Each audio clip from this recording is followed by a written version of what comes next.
بات کر لیتے ہیں ڈینگی سے متعلق، کیونکہ بہت زیادہ یہ وائرس پھیل رہا ہے صبح سے کی اگر خاص طور پہ بات کریں خطرناک حد تک کہا جا رہا ہے۔ رپورٹ کے مطابق کراچی اور حیدرآباد میں ڈینگی کے کیسز میں ہوشربہ اضافہ ہوا ہے اور اس کے ساتھ ساتھ صورتحال تشویشناک ہوتی جا رہی ہے۔ بالکل، سرکاری جو نمبر سامنے آ رہے ہیں اس کے مطابق سندھ میں اب تک 819 کیسز رپورٹ کیے گئے ہیں۔ آن دا ادر سائڈ اسپتالوں اور لیبز کے ڈیٹا کے مطابق صرف 6 ہفتوں میں تعداد جو ہے وہ 12,000 تک پہنچ چکی ہے۔ یعنی اصل صورتحال کہیں زیادہ سنگین ہے، اور رپورٹ کے مطابق صرف کراچی کے 3 بڑے ہسپتالوں میں 2,972 کیسز رپورٹ ہوئے ہیں، جبکہ حیدرآباد کی ایک پبلک لیب میں 9,075 مریض سامنے آئے۔ ماہرین کے مطابق مانسون بارشوں کے بعد کھڑے پانی نے مچھروں کی تعداد میں خطرناک اضافہ کر دیا ہے۔ بالکل، اور ساتھ ہی محکمہ صحت نے شہریوں کو یہ ڈیٹیلز شیئر کی ہیں، ان کو ہدایت جاری کی ہے کہ گھروں اور گلیوں میں پانی جمع نہ ہونے دیں۔ مچھر مار جو اسپریز ہوتے ہیں اور اس کے ساتھ ساتھ جو اینٹی ریپیلنٹس ہوتے ہیں ان کو استعمال کیا جائے تاکہ مچھر آپ کو نہ کاٹے۔ فل آستین اور وہ ساری ڈیٹیلز جو کہ ہم میرے خیال میں every time from the day one dengue کے حوالے سے دی جا رہی ہیں وہ شیئر کی ہے کہ آپ ضرور احتیاط کریں۔ بٹ میرے ذہن میں ایک بات آئی تھی، حیدرآباد سے ہمارے کورسپونڈنٹ ہمارے ساتھ موجود ہیں، ان کی طرف ایگزیکٹلی عرفان کی جانب جانے سے پہلے Faisal, one thing that came to my mind, do you see those active aspiring جو پہلے ہم دیکھتے تھے جب ڈینگی شروع میں آیا تھا؟ We are not witnessing that. Hyderabad چلتے ہیں اپنے کورسپونڈنٹ کے پاس۔ السلام علیکم، ذرا بتائیے گا کیا صورتحال وہاں پر نظر آ رہی ہے؟ جی، حیدرآباد میں ڈینگی بخار کے مریضوں میں تیزی سے اضافے کے بعد میونسپل کارپوریشن کی جانب سے اب اسپرے کا سلسلہ شروع کیا گیا۔ مچھر مار اسپرے شہر کے مختلف علاقوں میں رات کے اوقات میں کیا جا رہا ہے، جبکہ جو مریضوں کی تعداد ہے وہ اس وقت 60 سے زائد مریض ہیں جو کہ مختلف سرکاری ہسپتالوں میں زیر علاج ہیں، اور سرکاری ہسپتالوں میں 200 بیڈڈ وارڈز بنائے گئے ہیں۔ مختلف ہسپتالوں میں یہ وارڈز ہیں جن میں تقریباً 200 بیڈ ہیں۔ اسی طریقے سے سرکاری ہسپتالوں میں بھی ڈینگی بخار کے وارڈز بنائے گئے ہیں اور وہاں پر مریض زیر علاج ہیں۔ جو ڈسٹرکٹ ہیلتھ آفیسر ہیں ان کے ریکارڈ کے مطابق 170 سے زائد روزانہ ڈینگی بخار کا جو ہے وہ ٹیسٹ کیا جا رہا ہے، اور اس میں سے پازیٹیو جو لوگ ہیں ان کی تعداد تقریباً 40 سے 50 آ رہی ہے۔ یہ صورتحال ہے، ہسپتالوں میں مریضوں کا علاج کیا جا رہا ہے۔ دوسری جانب جو ڈینگی مچھر ہے اسے تلف کرنے کے لیے، اسے ختم کرنے کے لیے بھی ڈسٹرکٹ ہیلتھ آفیسر کی جو ٹیمیں ہیں انہوں نے کارروائیاں شروع کی ہیں۔ 70 سے زائد مکانات میں ان کے ڈینگی مچھر کے جو انڈے ہیں انہیں تلف کیا گیا ہے، ختم کیا گیا ہے، اور ساتھ ساتھ جہاں جہاں سے شکایت آ رہی ہے، جس علاقے سے زیادہ مریض آ رہے ہیں ان علاقوں میں بھی محکمہ ہیلتھ کی ٹیمیں جا کر۔ بالکل ٹھیک ہے عرفان، آپ ہمیں حیدرآباد سے اپڈیٹ کر رہے تھے۔ اب چلتے ہیں، ہمارے ساتھ موجود ہے ماہر وبائی امراض پروفیسر ڈاکٹر رفیق خلانی صاحب کے پاس۔ پروفیسر صاحب السلام علیکم and thank you so much for your time, it's a pleasure having you on the show. So یہ جو ہائی نمبر رائز ہے، کیا یہ ایکسپیکٹڈ تھا یا پھر یہ اس کے پیچھے ریزن اینڈ آل، کیا یہ ایکسپیکٹڈ تھا کہ اس سیزن میں اتنا ہونا ہے یا پھر ایکسپیکٹیشن سے نمبرز زیادہ ہو گئے؟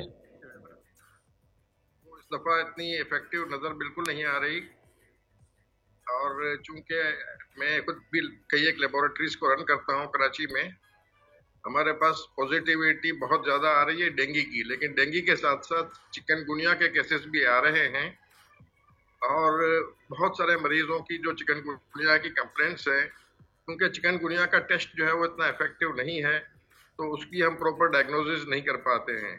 دوسرا یہ ہے کہ ملیریا بھی ایک ساتھ ساتھ چل رہا ہے، اور بہت سارے کیسز میں ملیریا اور ڈینگی دونوں ساتھ ساتھ ہو رہے ہیں۔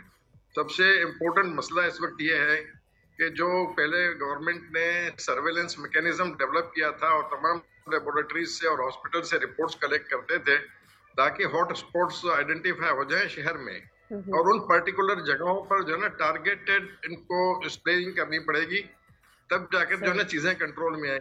دوسرا یہ کہ فیملی کلسٹرنگ بہت ہوتی ہے، تو جس فیملی میں ایک کیس ہوا ہوتا ہے اس میں ملٹیپل کیسز ہونے شروع ہو جاتے ہیں۔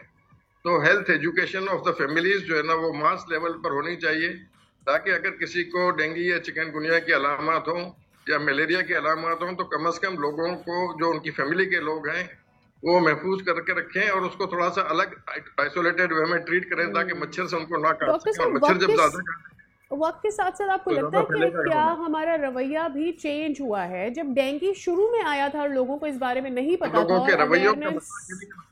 اویئرنیس دی گئی تھی لوگوں کو، جی میں یہی کہہ رہی ہوں کہ جب لوگوں کو شروع میں اویئرنیس دی گئی تھی تو لوگوں نے اسے فالو بھی کیا تھا، اب میرے خیال میں لوگ بھی اسے آسان لینے لگ گئے ہیں کہ ہر سال ہی ڈینگی تو آتا ہی ہے, ہر سال چکن گنیا تو آتا ہی ہے, اور اس پہ دھیان نہیں دیا جاتا اتنا. آپ کی بات بالکل بجا ہے کہ دھیان نہیں دیا جاتا, لیکن مین مسئلہ یہ اس لیے سے نہیں کہ لوگ بھول جاتے ہیں اور لوگوں کی اور مصروفیات اتنی زیادہ ہوتی ہیں کہ یہ بار بار ایجوکیٹ جو ہے نا ریپیٹ کرنا پڑتا ہے, ایجوکیشنل میٹیریل جو ہے نا اور ایجوکیشنل چیزیں, اور ماس میڈیا کا بہت بڑا رول ہے. اور میں سمجھتا ہوں کہ تو میرا اس لیے کہ اتنا خطرناک ایپیڈیمک اس دفعہ ہے جتنا میں نے پہلے کبھی نہیں دیکھا. اچھا, تو کیا اس کی آپ کو ایک وجہ یہ بھی جو حالی ہوئی ہے اور ان کا جو سپین لمبا ہو گیا ہے اور پھر جو سیلاب ہے, کیا یہ ایک وجہ ہے اس دفعہ زیادہ نمبرز آنے کا سامنے؟ یہ بہت بڑی وجہ ہے, اور اس دفعہ یہ ایپیڈیمک جو ہے یہ تھوڑی لیٹ شروع ہوئی ہے. اچھا. اور خطرہ یہ ہے کہ یہ زیادہ عرصے تک چلے گی. پچھلے سالوں میں نومبر میں یہ ختم ہو جاتی تھی, لیکن اس دفعہ لگ یہ رہا ہے کہ یہ دسمبر کے آخر تک بھی چلی جائے گی.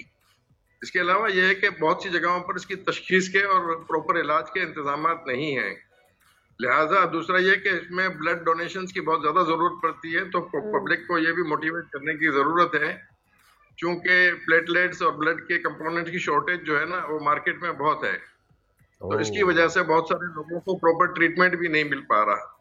تو ان تمام حدود پر جو ہے نا وہ پبلک کو اویئرنیس کریٹ کرنے کی ضرورت ہے. اور دوسرا یہ ہے کہ جو ادارے جو مامور ہیں اس کے اوپر اسپرینگ کے اوپر ان کو بھی جو ہے نا پراپرلی ٹارگیٹڈ ایریاز جو ہے نا اسپاٹس آئیڈینٹیفائی کر کے وہاں پر کرنا ہوگا. تیسرا یہ ہے کہ جو فیملیز جو ہے نا ان کو بھی, اور خاص طور پر جو بچے ہیں ان کو پوری آستین کے پہنائیں, ان کے اوپر جو ہے نا جو پیلنٹ ہے وہ ضرور لگائیں ایکسپوز پارٹ کے اوپر, اور خاص طور پر صبح کے وقت اور شام کے وقت. اور سب سے امپورٹنٹ چیز یہ ہے کہ بہت سے لوگ جو ہے نا ماسکیٹو پیلنٹ کو کوئی بڑی چیز سمجھتے ہیں. گھر میں جو کڑوا تیل بھی ہوتا ہے نا, بالکل ٹھیک ہے, اس سے بھی جو ہے نا ماسکیٹو ہو جاتے ہیں, اور اس کے لیے کوئی تیل ملنا نہیں پڑتا, بلکہ ہلکے سے جو ہے نا اس کے ہاتھ پہ پھیر دیتے ہیں. جی بالکل بالکل, تو اس سے بھی ماسکیٹو نہیں کاٹتے. تو ان چند ایک تدابیر کے ساتھ جو ہے نا وہ اگر ہم اس ایپیڈیمک کو فیس کریں گے, آپ بالکل ٹھیک کہہ رہے ہیں. بہت شکریہ ڈاکٹر صاحب. یہ لوگوں میں ایک ہے کہ جو ریپیلنٹ ہے اس کو نہیں خریدا جاتا, یہ سمجھ کر کہ یہ تو پتہ نہیں کتنا یوز کرنا پڑے گا اور اس کی وجہ سے ہاں ہم پہلے سے متس کریٹ کر لیتے ہیں اس کے بارے میں. بہت شکریہ ڈاکٹر صاحب for giving us your time. Subscribe کریں اور بیل دبائیں تاکہ کوئی خبر رہ نہ جائے.